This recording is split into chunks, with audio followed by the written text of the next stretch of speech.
ஸ்ரீவாரு மெட்டு வழியாக நடந்து போகிறவங்களுக்கு தினந்தோறும் காலையில் 6 மணிக்கு 3000 திவ்ய தர்ஷன் டோக்கன் கொடுத்துக்கிட்டு இருந்தாங்க. இப்போ அந்த இடத்த வந்து ஷிஃப்ட் பண்ணியிருக்கிறாங்க.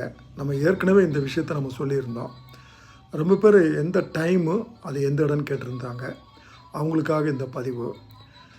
இந்த நடைபாதையில் நடந்து போகிறவங்களுக்காக பூதேவி காம்ப்ளெக்ஸில் அங்கே வந்து மொத்தம் 10 கவுண்டர் ஓப்பன் பண்ணியிருக்காங்க. அதில் 4 கவுண்டர் எக்ஸ்க்ளூசிவாக இந்த ஸ்ரீவாரி மெட்டு வழியாக நடந்து போகிறவங்களுக்காக டோக்கன் கொடுக்கறதுக்காக ஆரம்பிச்சிருக்கிறாங்க.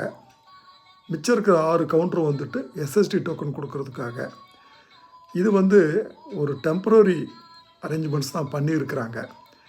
இந்த திவ்ய தர்ஷன் டோக்கன்ஸ் ஸ்ரீவாரி மெட்டு வழியாக நடந்து போகிறவங்களுக்கு நாளைக்கு சாயந்தரம் ஜூன் 6 5 மணிலேருந்து ஆரம்பிக்குங்க.